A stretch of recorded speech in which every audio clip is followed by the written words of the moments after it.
महाराष्ट्र राज्य के मुख्यमंत्री श्री एकनाथ शिंदे जी और शालेय शिक्षा मंत्री दीपक केसरकर चांदीवली विधानसभा के साकीनाका के हॉल में संदेश नगर क्रांति नगर के लोगों को HDIL प्रीमियर कॉलोनी में अपने घर की चाबी बांटी गई, वो भी मुख्यमंत्री एकनाथ शिंदे जी द्वारा। और साथ ही स्थानिक शिवसेना आमदार दिलीप मामा लांडे जी के नेतृत्व में यह कार्यक्रम किया गया। आपको बता दें, यह कार्यक्रम स्थानीय नेता और शिवसेना आमदार दिलीप मामा लांडे जी के नेतृत्व में किया गया। अब तक कुल 3700 घरों में चाबी बांटी गई है। इस बार मुख्यमंत्री जी के हाथों से 400 घरों की चाबी बांटी गई है, ऐसा कहा गया। इस मौके पर मुख्यमंत्री जी ने कहा है कि लाडली बहन योजना फॉर्म भरने की तारीख आगे बढ़ा दी गई है। इस कार्यक्रम में काफी बड़ी संख्या में जनता का जमावड़ा रहा।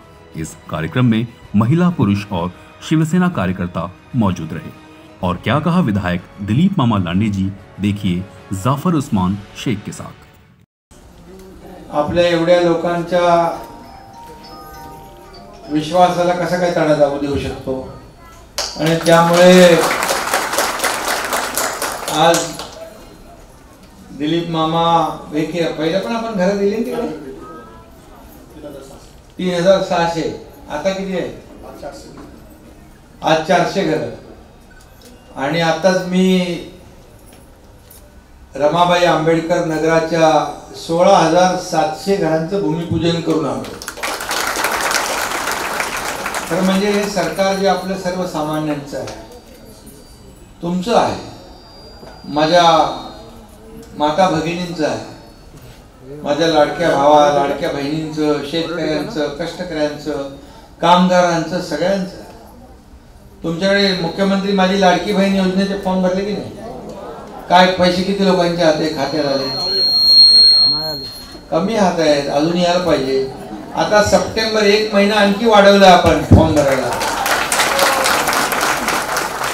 त्यामुळे मुख्यमंत्री माझी लाडकी बहीण योजना सगळ्यांच्या पोटात दुखायला लागलं। सगळे म्हणाले चुनावी जुमला आहे, खोटा आहे, हे फक्त निवड घोषणा आहे। पण बघा, दिलेला शब्द पाळणारा हा एकनाथ शिंदे आहे।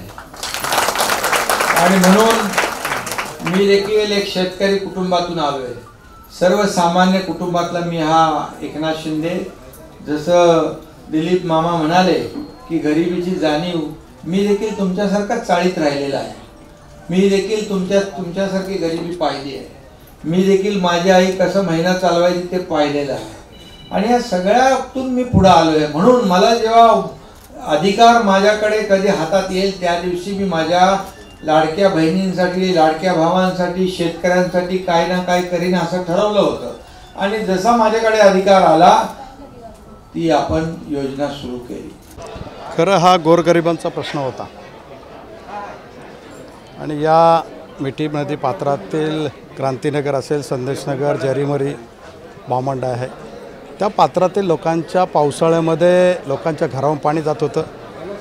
त्यांच्या मुलाबाळांच्या जीवाचा प्रश्न होता, जीवितहानी होण्याची शक्यता होती। आणि म्हणून 2008 पासून हा जो प्रलंबित प्रश्न होता, तो मी गेले 4 वर्ष सरकारसमोर ठेवत होतो। पूर्वीचे मुख्यमंत्र्यांना ते दिसत नव्हतं, ऐकायला येत नव्हतं। परंतु ज्यावेळेला मी सभागृहामध्ये सांगितलं की हे माझं शेवटचं भाषण असेल, जर तुम्ही लोकांना न्याय देणार नसेल, गोरगरिबांची घरं हक्काचे देणार नसतील, तर मी माझ्या मुलाला जाळून टाकेल आणि क्रांती करेल, तो लोकांना दिलेला शब्द पूर्ण करेल। आणि म्हणून या भावना ज्यावेळेला एकनाथ शिंदे नगरविकास मंत्री असताना पाहिलं, त्यांनी मला खांद्यावरती हात ठेवून सांगितलं की दिलीप, तुझा प्रश्न सोडवायची जिम्मेदारी माझी। आणि म्हणून मुख्यमंत्री झाल्यानंतर त्या ठिकाणी 85 कोटी रुपये त्या इमारत दुरुस्तीसाठी दिले आणि गोरगरिबांच्या लोकांना घरं देण्याचं काम सुरळीत झालं। आत्तापर्यंत 3,500 लोकांना घरं दिलेले आहेत। आज 400 लोकांना आपण घरं दिलेले आहेत।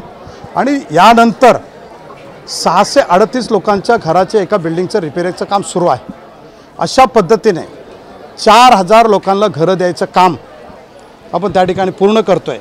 हे 4000 लोकांचं घरं झाल्यानंतर माझ्या विभागातील 10,049 घरं ही जी लोकांना देणे आहे, ही 10,049 घरं आदरणीय मुख्यमंत्री एकनाथ शिंदे साहेबांच्या आशीर्वादाने या गोरगरिबांच्या हक्काची घरं देण्याचं काम मी पूर्ण करणार आहे। मिठी नदीमध्ये जो अडथळा होता, ते हे सर्व घरं मिळाल्यानंतर मिठीचं सौंदर्यीकरण असेल, रुंदीकरण असेल, हे सर्व काम पूर्ण होणार आहे.